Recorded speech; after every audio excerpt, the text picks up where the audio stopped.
But I don't know, I was super excited about that. Can you tell us about growing up in Greensboro and yeah, and then going to A&T and everything? Oh, cool. Yeah, the scene out in Greensboro, it's well, I'm sure I'm preaching to the choir with you, but it's just it's like a slower pace. Very It's interesting overlay. Hang on, something's happening. But I don't know, I was oh, super sorry. excited about. Oh, I hear. Oh, okay. Am I still good?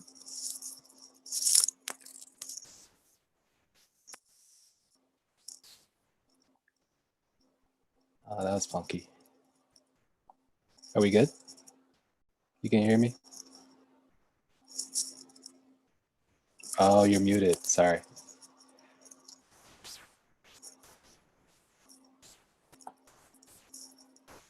Let's see. I think I'm still heard. So I was like, continue I with can the hear you, answer. Chris. Oh, cool. Okay. Yeah, I'll continue with the first question. But yeah, Greensboro is just like a very like slow pace. It's still a city, but it feels like a town, and it kind of operates in the same way. And yeah, growing up from like high school, mostly my friend group being primarily white-based individuals, and then from there um, going on to A&T, it was kind of like a little bit of a culture shock, and like that transition between going from like a primarily um, white high school to HBCU, which is a historically black college university. And I think we lost Haley, but I'm interested. We can okay, continue until she gets back. I think something happened with her audio. okay, cool. And but yeah, making that transition from one population of individuals to like a HBCU, and then having that like reflection of self in essentially like campuses are like a small town as well, like with the community that they have, and everybody's shared interest in knowledge and higher education. So, but having that, but also within the element of just other people just looking similar to yourself is like extremely powerful, and something that you take for granted until you've been deprived of it. So, like making that transition into this environment and into like this like culture of my own, you know, and like feeling more empowered to be myself, feeling more empowered to live life in my own skin, and to learn knowledge as well, specific to African American culture and lifestyle within this college environment was very needed. You know, it was like it wasn't given to me within high school, you know, but it was like it was one of those basic courses that you had to take when going to a historically black college university. You know, knowing the true history of America. You know, and it maybe not be as like palatable for most people, but it's the truth and it's the honest truth. And to like go through life and to like be given that truth is like it's unexplainable, honestly. But yeah, that's just like a brief little like from high school, Greensboro, and then like A&T. So yeah, That's amazing. And can you guys hear me yeah, a little on the lower side, but it's all good. okay? Okay. I had a little bit of difficulty, but I just missed the high school part, which I heard in the pre-interview. So I'm back. I just had the interview playing like at the same time. I didn't know what was happening. No worries. Yeah, so I had to leave and come back. I'm so sorry. Oh no, all good. Um, so your time in A&T, were you always interested in artwork? Is that what you went to school there for? Honestly, no, I didn't start off uh, enrolling into college like pursuing art, but I mean, I'd always been making art leading up to going to college, and it was like my first. I remember it being like my first achievement within the arts, being like one of those dare like, the DARE program, you go through Yeah. it. And then at the end of it, they give you, I think, like a diploma, like a booklet. And I think we had a competition to see who could draw up the best illustration for the cover. And I like done this dare lion with like his claws poking out of the like some Air Force Ones. And then Sick. it was awesome. And then so I won that competition. It was like, it kind of like planted like a little seed that perhaps you can do something with this and take it a little bit further. And then my mom being so like advanced within like crafting, and my dad also being like having like a strong art ability as well. It just kind of like cultivated me to like feel comfortable with it since like an early age. Like my earliest memory of like making art is my mom just like holding my hand and like walking me across the street to just like some random building to just paint.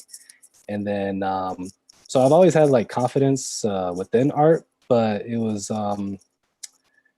like going to A&T, like I saw like leaving high school, I started like a small business with my mom because I was wearing her beanies all the time, and all the homies were like, yo, like, can I get like a custom like red, black beanie, like this and that. And then like after a while, it's like after like the fifth request, I was like, maybe I should like turn this into a brand, something that's like has an image, a logo that people can identify with.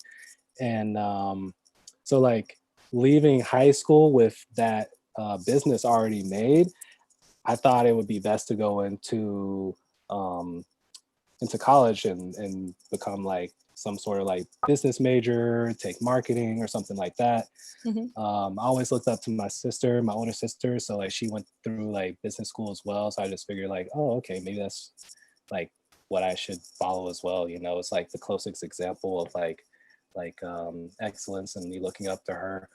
But yeah, it was like Seems like a good idea to build a foundation for your business. Like seems like for sure.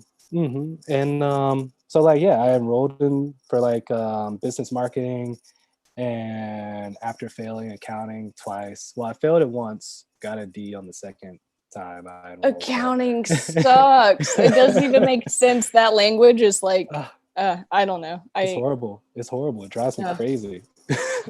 It doesn't make sense at all. I hate accounting class. It's the worst. Yeah, for sure. So after like taking those two classes, I was like, maybe I should switch it up since this is kind of like the foundation of business, but it's not like all that business is made of. But eventually I came to the conclusion that perhaps I should like leverage or utilize my like artistic ability to grow the brand rather than focusing so much on like the technical back end of it.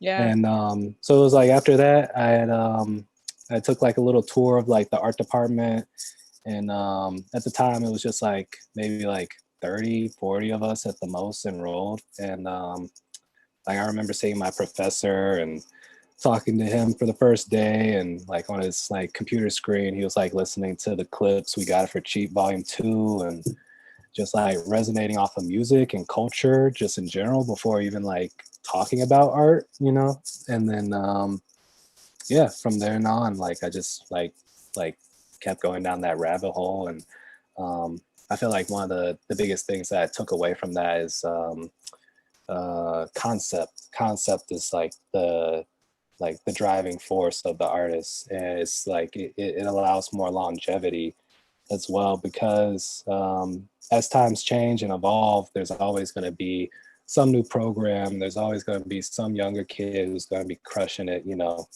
but to have like a concrete foundation of what it is your message is, you can then work alongside those individuals and maybe even direct them to like bring your vision to life. So like if that you have being the like, concept, it'll follow, right? for sure. Yeah. That's the foundation. Yeah, I definitely see that in your work, and I don't think a lot of artists think like that either. But it's definitely like a strong idea, and has like made your artwork very strong, right? Oh, for sure. Yeah. I mean, even things like not so much just like the images, but also taking things a step further and doing the research and what materials work best for like what message I'm trying to display. And yeah, just like exploring all options, but limiting them as well and figuring out what's the best for the artwork at the end of the day, you know. So what led you from North Carolina to San Francisco? So yeah, honestly, I just like graduated North Carolina A&T, and then Did you do a few, that for art? Like, did you end up switching majors? yeah, so I did the business major for like about 2 years, and then I switched to the art department for another 2 years. Mhm. And yeah, after graduating that, I had got like proposed like by a couple of my friends, like, hey, we're moving to San Francisco and the rent's a little too high for just the both of us. You want to like tag along and help out? And I was like, sure, ain't shit else going on out here. So Finally, high rent did something good. Yeah. yeah, exactly.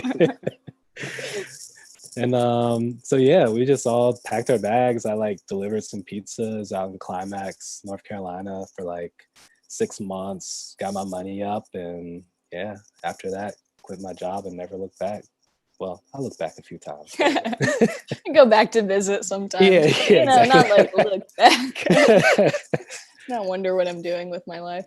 For sure, yeah. So around, is it like whenever you first moved to San Francisco, you guys started with the Black Male Art Show? Yeah, so the Black Male Art Show, that was the first fine art show that I displayed in outside of my university.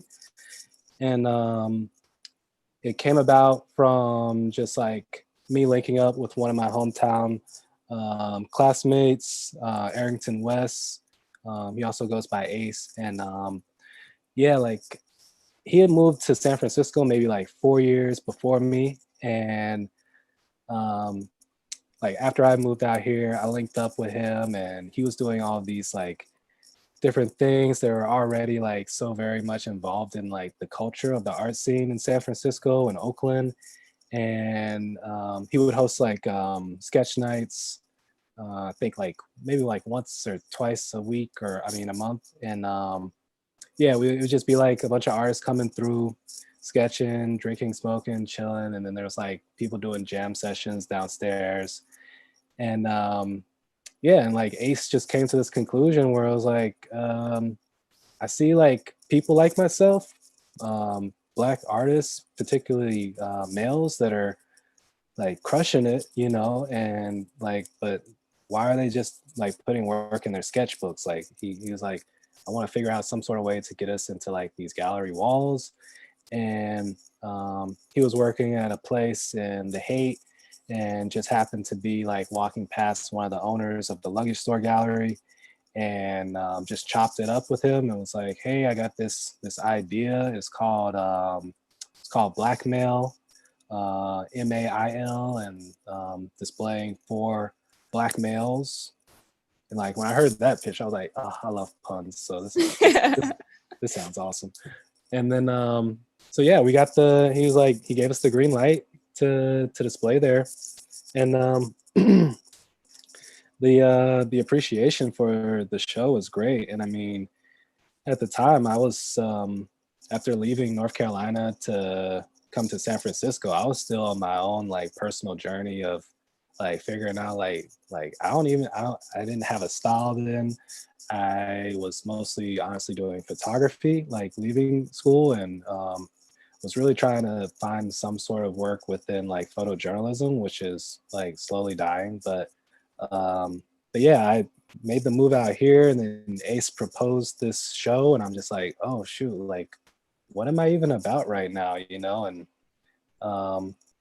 like having that separation from the South and from back home, it's just like I was like mentally going down like this rabbit hole of like what do I feel passionate about? And it was like one day I was just like taking a break from work and like just trying to feel inspired some type of way.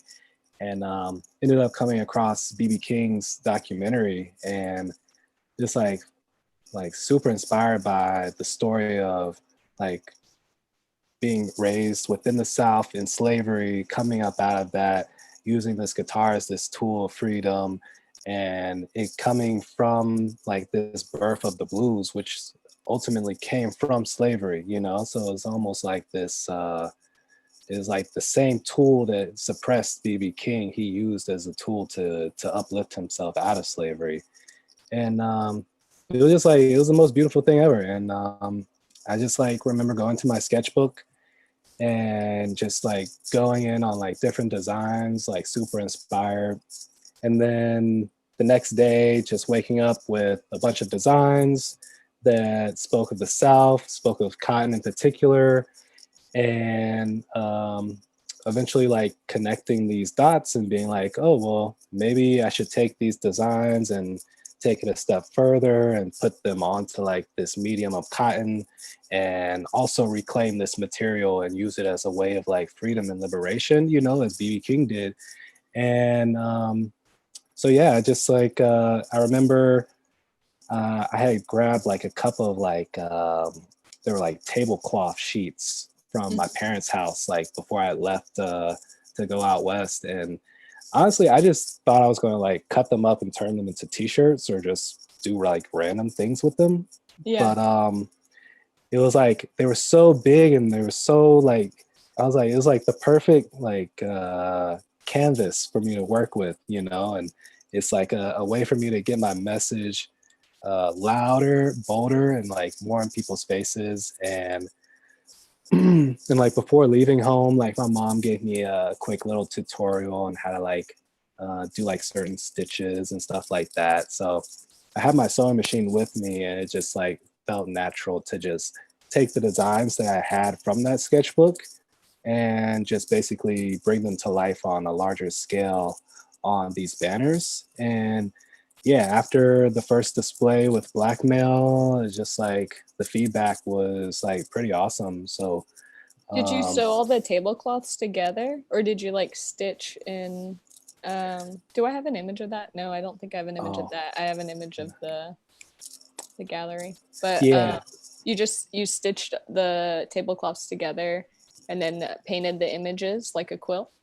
So the technical process, which I like later found out, because I didn't even know what the process was called, because I was just basically freestyling this. I was just like, I'm just gonna take a white square of fabric and take a black piece of fabric, and I used spray glue, and I just cut out the image and like slapped it to the other sheet. And the process technically is called applique, which is just like layering of fabrics.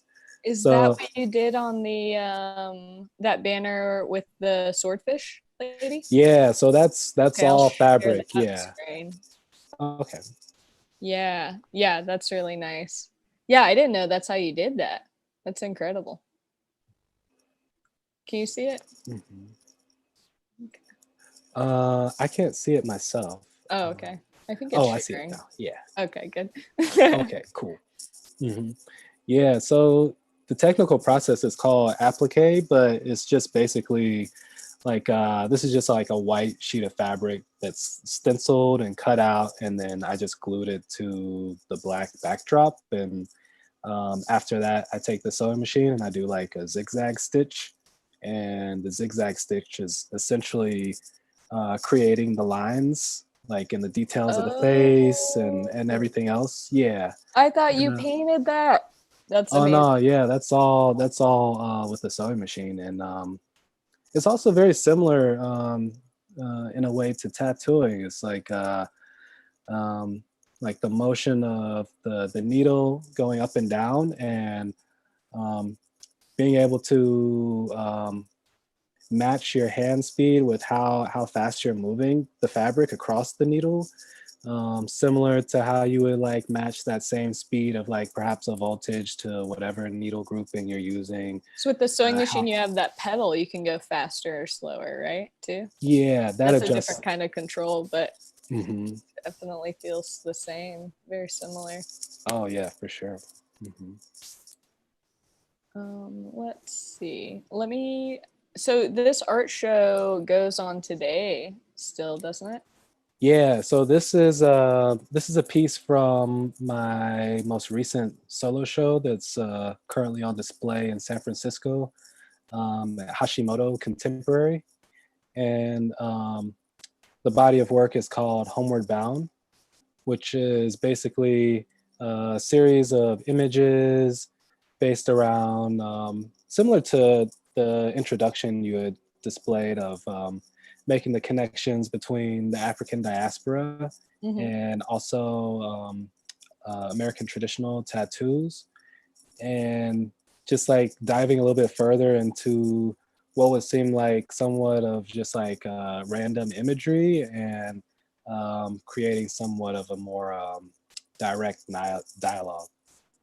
Wow, that piece is huge too. Like you can't tell, you can see it in this image in reference to these other ones.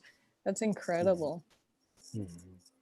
That's that's I think that's the biggest piece that I've pulled off so far. It's one of my favorites, honestly, as Yeah, of it's late. amazing.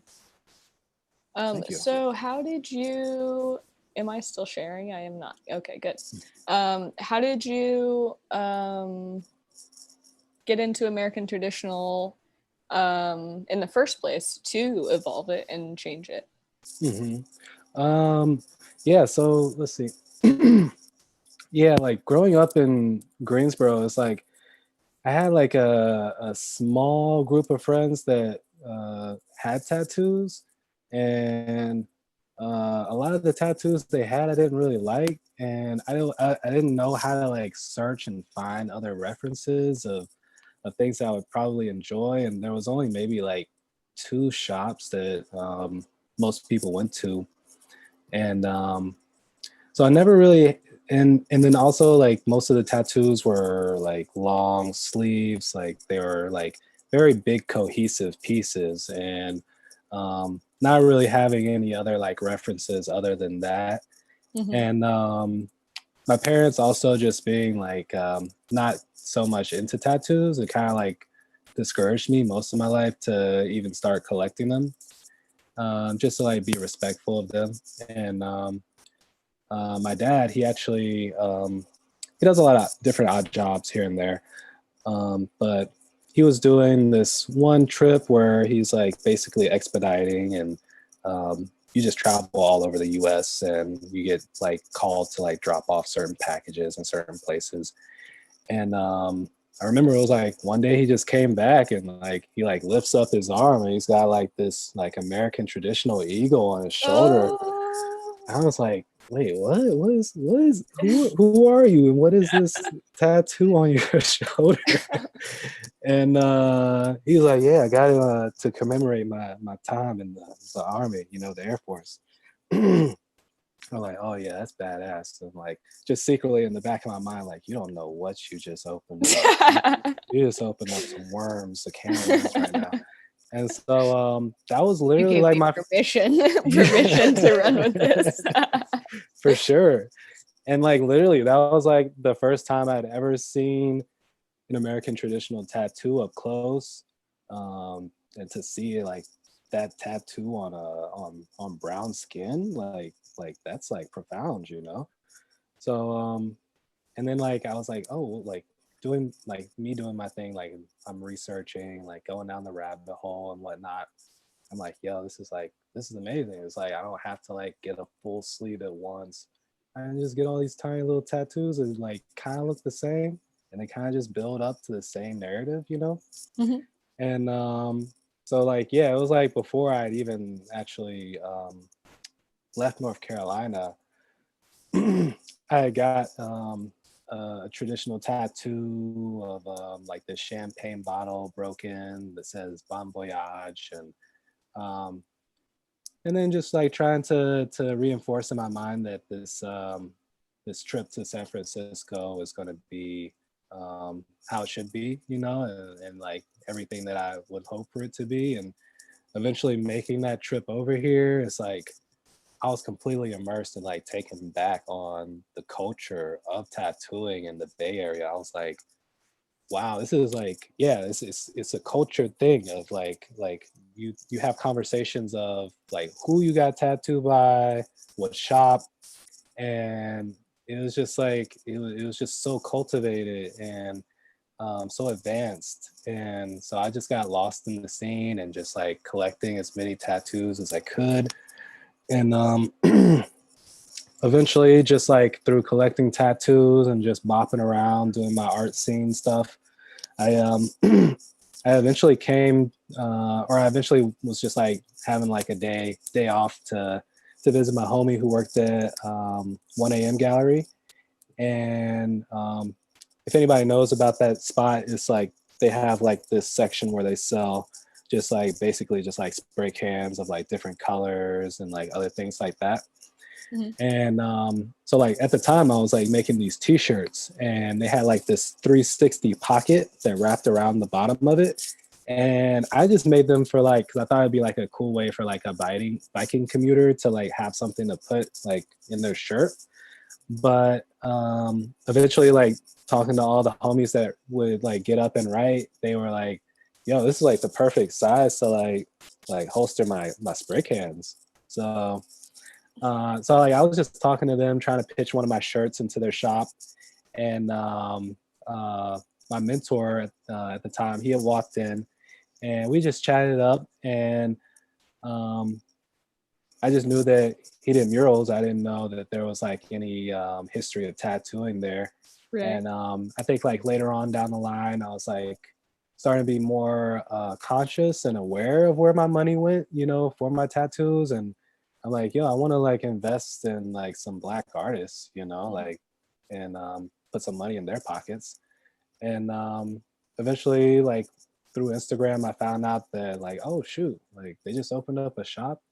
And just started collecting tattoos and asking questions. And then one thing led to another. And then eventually got my apprenticeship.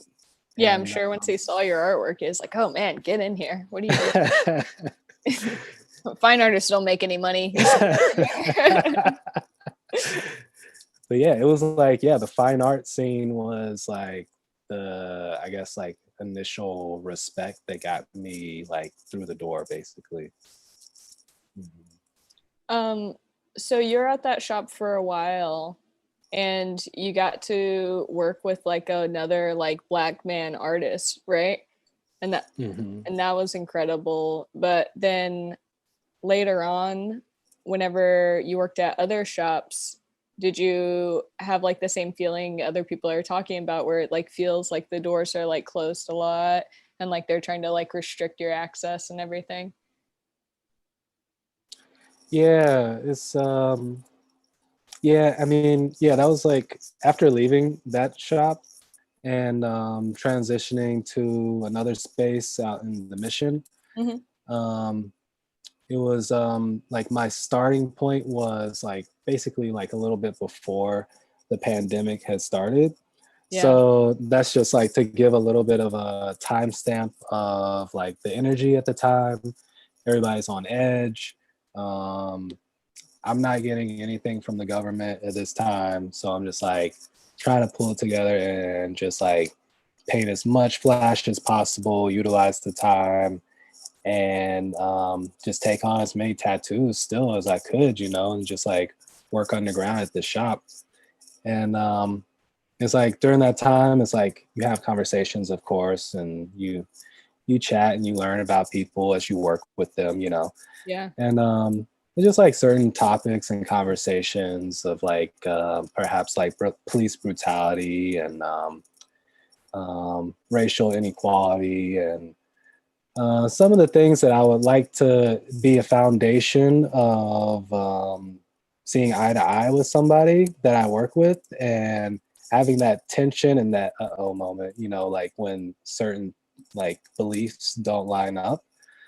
I believe that people are entitled to their opinion, but there's like a few things that I will not budge on. And number one is Black Lives Matter, you know, and if we can't come to an agreement on that, then you're just gonna waste my time and you're just gonna make me angry.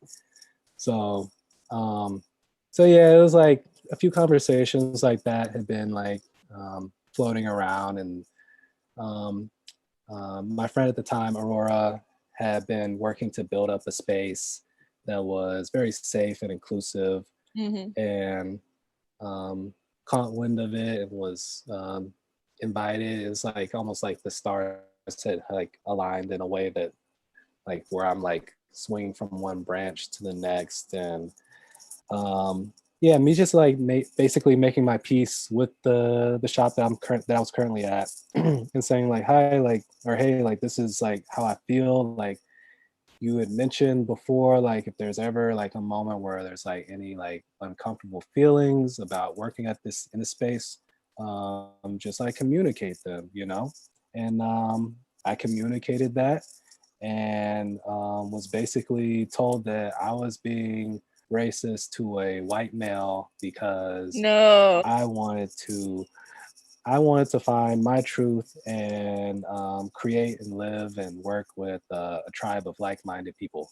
And yeah, I was taken back on that, you know. And I never heard like that I was being racist towards cis white male. Like That doesn't even exist with I don't the think power that's dynamics and yeah, exactly. And that's no, you know what? You're just proving my point here, you know? true. Yeah, exactly. So it's like you just like it was just like honestly the confirmation that I eventually needed.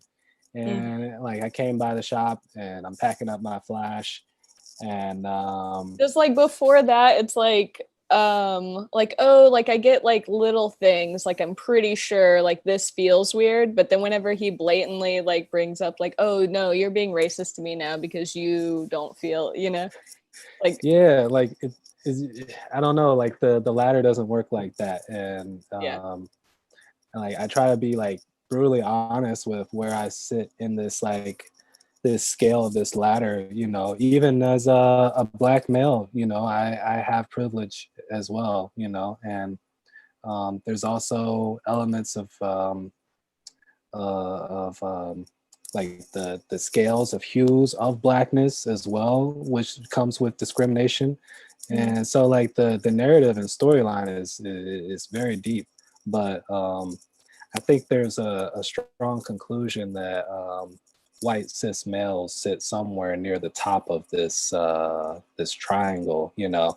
And to be yeah, and to be oblivious of that is very, very dangerous. You know, like you need to seriously like look yourself in the mirror and check yourself, because I can't walk out of the house not like acting accordingly with the skin that I'm in, you know. Like if I wall out like the way that you're walling out, like I would get shot, you know.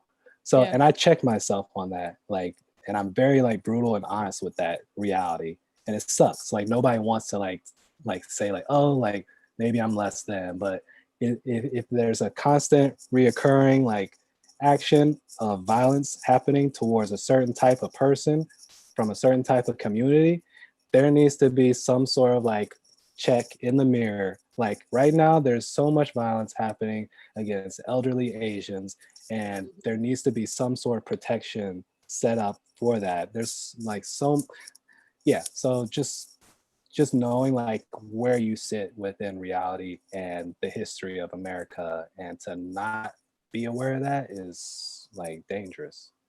Yeah, it is Well, very dangerous for some, but some like for people like me, but maybe yeah, not so it's much dangerous. for others.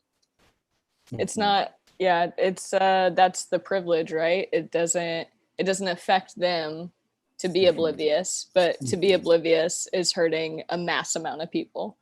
For sure. Yeah. So So so what was yeah, it whenever you were talking to Aurora? Because Tres Leches, yeah, they've done some wonderful things. But what was your experience with that? You're like, yeah.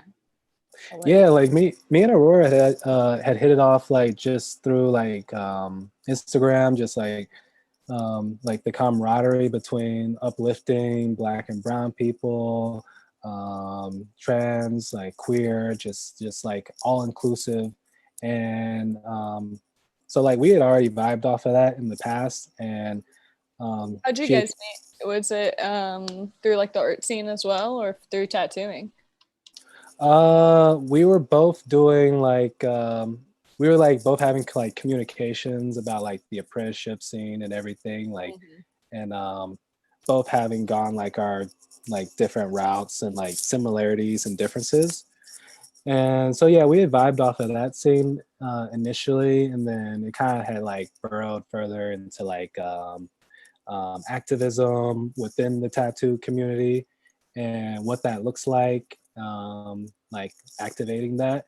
And so like the space was made. It's still relatively new, but just having like a space like Tres Leches is and I often say that just people of color living their best lives is a form of activism, especially like in Greensboro in particular. It's like very strong for the sit-in movement. Um, Black people just wanting a cup of coffee at a diner. Um, People just wanting to live like an equal life like anybody else that they see. And so for people to just live their best lives, like that's also like just like the most purest form of activism, and to show that other people can be in like a position of power is like something that can't be taken for granted, you know. Mhm. And so like just like Tres Leches just being like a safe space for people to just talk their truth or to shoot the shit or to just work and just not have like comments that just ruin their day. Or like Like, having or those conversations that come up where you have to like explain everything and like hope that they understand when you say it. It's like that cringe. yeah, it's like the little things like just conversation that can like provide healing, you know, and it's something I didn't know that I needed until I left the last shop that I was at. It sounds like a really nice space to be in. Mhm. What do you see for like your foreseeable future? Like you're still working on your fine art a lot and still tattooing a lot. Is there is there one that you like more than the other between fine art and tattooing? Mm. That's a good question. I mean, they both offer so like similar things, but also very different things as well. Um, I feel like the communities are somewhat different in the element of like with fine art, there's an element of um, being like secluded, like being in the studio is like a place that's seen as like sacred. It's like you have your chants, your mantras, your incense, and all these other things that lead to this body of work that you create. And so it's like a very internal way of processing artwork. And it's also somewhat like you can experiment a little bit more with the process of fine art. You can fuck around, but you can't fuck around with people's skin, you know? And Yeah.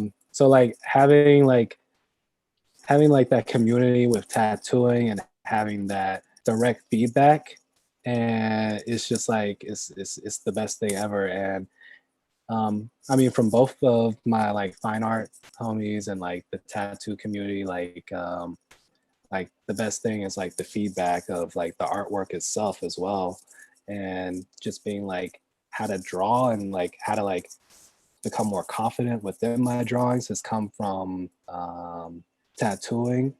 But like I feel like the lines are so blurred at this point because a lot of people who initially in my like career had asked for tattoos that were banners, and sometimes I'm putting on tattoos that I didn't want to turn into a banner later on or an illustration.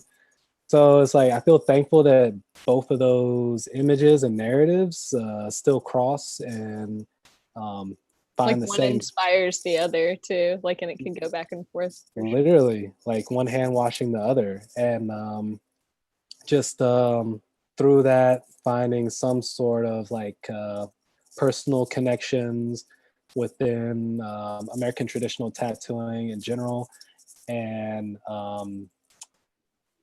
bridging that into the fine art scene, which I'm like very passionate with, being like for the African diaspora, and ultimately creating like this new narrative that you had mentioned earlier, being African American traditional tattooing, and basically just American traditional tattoos, but with Black representation, but also going like just a tad bit further into the research, and not second guessing the imagery that is seen within American traditional tattoos that have been collected by sailors. So essentially, you could look at a sailor and tell their story through the tattoos that they collected, you know, and just something as simple as like a Popeye's anchor, you know, like that means that you crossed the Atlantic, you know.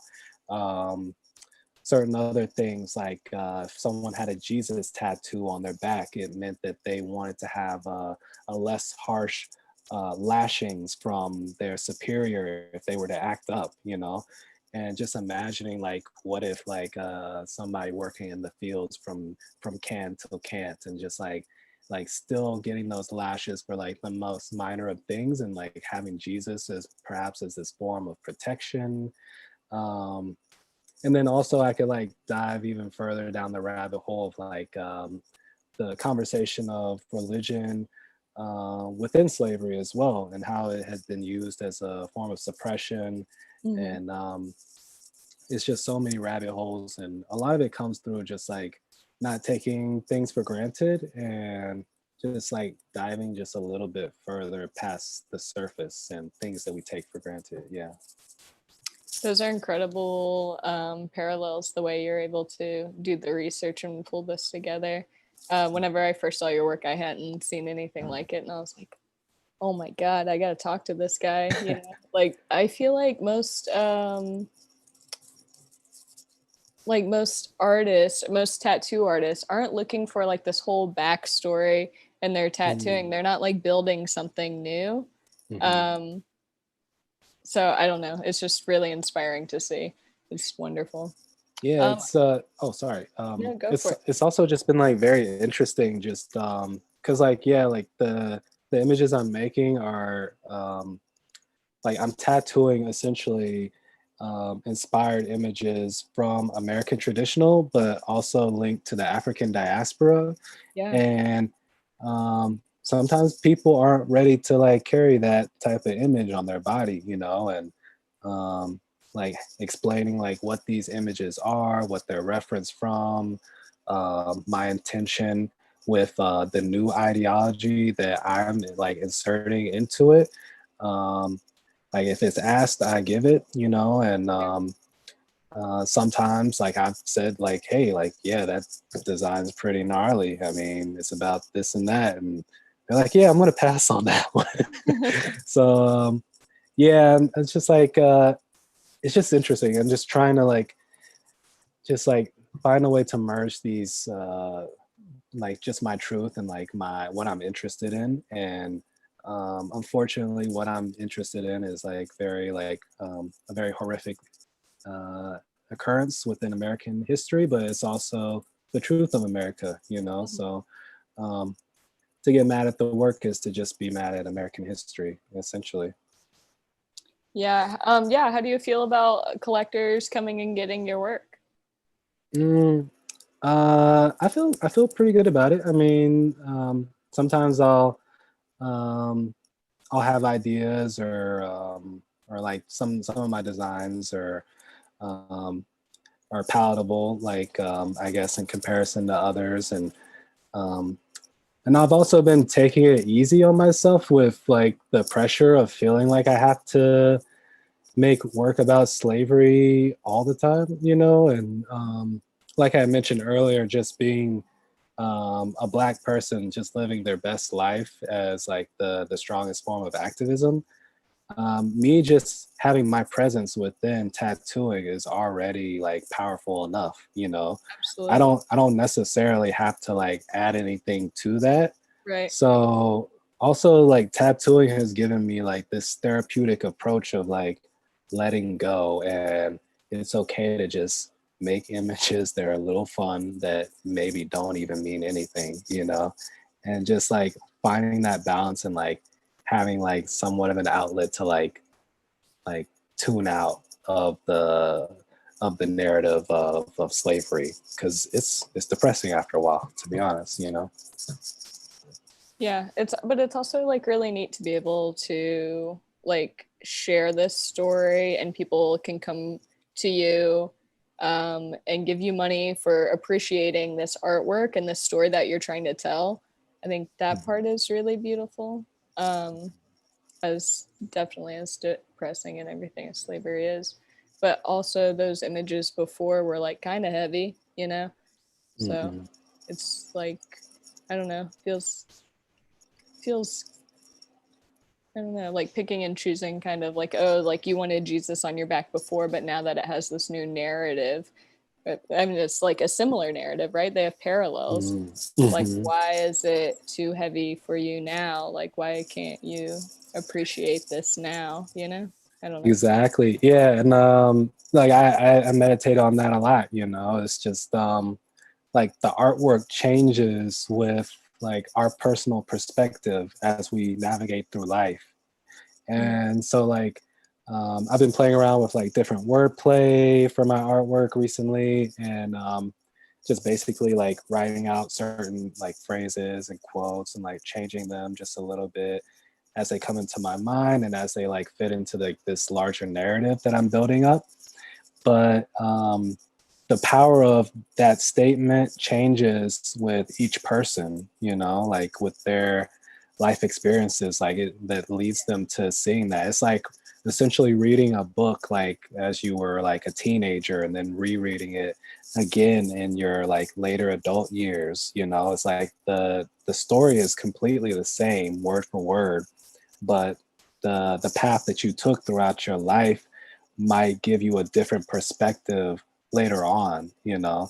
So the artwork and the images are really just like they morph and change with the perspective of each viewer like coming into that like space, and like, and that's what I really enjoy like about just like also just like the element of the community within fine art is like you can curate these spaces and like these images and these themes into like these white walls, and um, and have like somewhat of a narrative that speaks to like a certain topic or discussion, and then having like the other side of like for the opening, like there was other people, like somebody from North Carolina actually came through for the opening, and immediately saw like one of my illustrations of a Confederate flag burning, and was like, oh, I know what that's about, like I fuck with that, you know. And it's just like,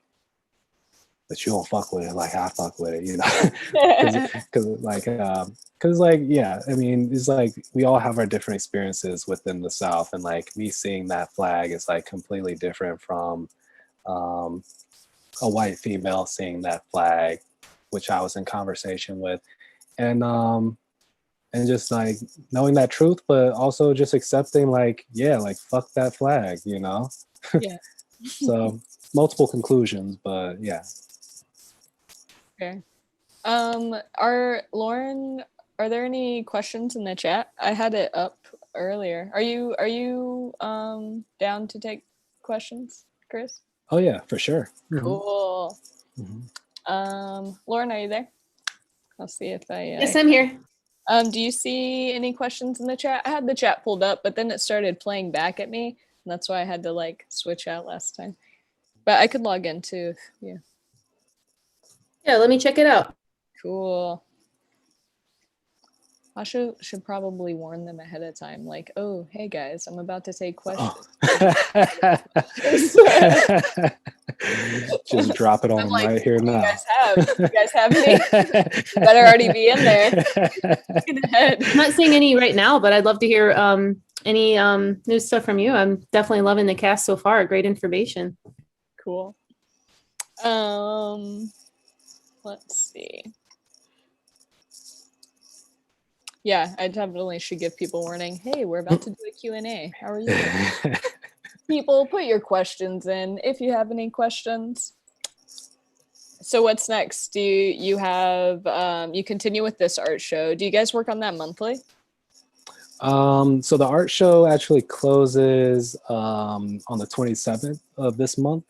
I believe it's by appointment base, but yeah, it's also like a larger narrative of a film that I'll be dropping as well. Like one of the banners of the mermaid piece is featured in a small short film with the homies at Flipbird Films, directed by my partner Suzette Lee, and yeah, it just talks about, or it doesn't talk about, but it implies the systematic racism within the tattooing community, and specifically within this style of American traditional, and it being related to, of course, like the African diaspora and that constant tension and clash of like these like perhaps like walls or these waves that are constantly being like thrown at us. And a lot of the imagery is inspired from like journaling throughout like 2020 and like that therapeutic process and certain different sketches here and there. But yeah, I'll be dropping that on my Instagram page like later on this month. Oh, I can't wait to see that. That sounds incredible. You guys, I did have a cool question that just came in. Oh, cool. For Chris. Do you have a particular vision and what kind of perspective you want to portray with your unique fusion of traditional tattoo style? Do I have a particular vision? Is that the first part Yep. of it? You have a particular vision you want to portray with your unique fusion of traditional tattoo style? Yeah, with creating my imagery, it's like I'll usually go through like different references of like different books that I have. Like this is my large collection back here. If you can see, it's like bowing the wood a little bit.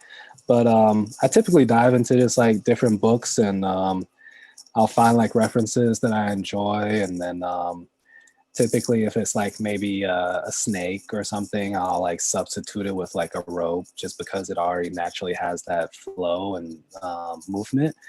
And like always, trying to give it representation for Black people.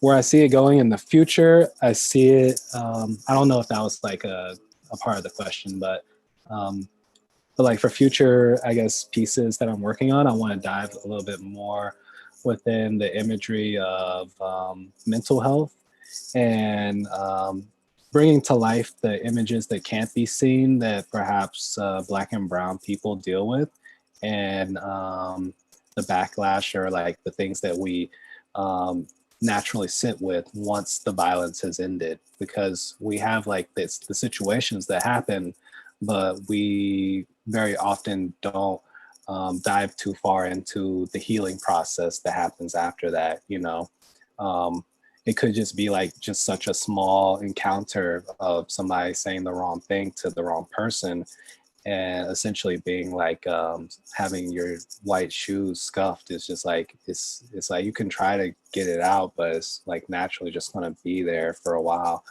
And that healing process, and but then also going like a little bit further into perhaps like my experience at A&T, and highlighting other like very like amazing like Black accomplishments within like an HBCU environment as well. So those are like a couple of areas that that I'm trying to like tap into in the future, but ultimately still giving it that Black experience. It's incredible. I do have a question for you too. I'm curious, just kind of looking over your portfolio, I saw that you had possibly done a project with Vans. I'm curious about that. Oh yeah. Yeah, I'm currently with Vans right now, and I've been collaborating with them on a few different projects here and there. One of the most recent or past recent one was with their Black History Month campaign. It It was their first ever time making a shoe for Black History Month and collaborating with all Black artists for that month in particular.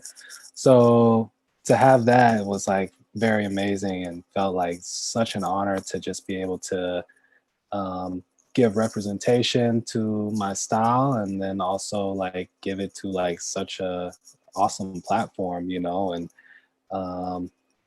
yeah, and like, yeah, the validation that they give me and the validation that I give them in return, and trying my best to use these platforms and these collaborations as a way to further this narrative and this dialogue.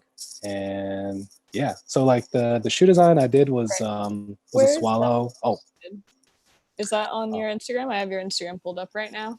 I found it it's in his tagged. it's on my my personal account of Crispy Martin. Oh yeah. It should be in here too. I found it with the picture of himself that was up a bit, kind of like a portrait more towards the top of the tag. That was pretty neat, right there. I just saw the post that it was pretty neat that it's a. Oh yeah. Wow. Ah, cool. Mm-hmm. Yeah, that's real. Yeah, that was a fun design, and just ultimately trying to, since it's the first Black History Month shoe that they're dropping, and me just wanting to create something that kind of like spoke true to my artwork and style, and just I was like, okay, I'm gonna do a little swallow, and I'm gonna throw a little cotton plant in his mouth, and hopefully call it a day after that. Are those still available for people? No, it was exclusive to last month. Yeah.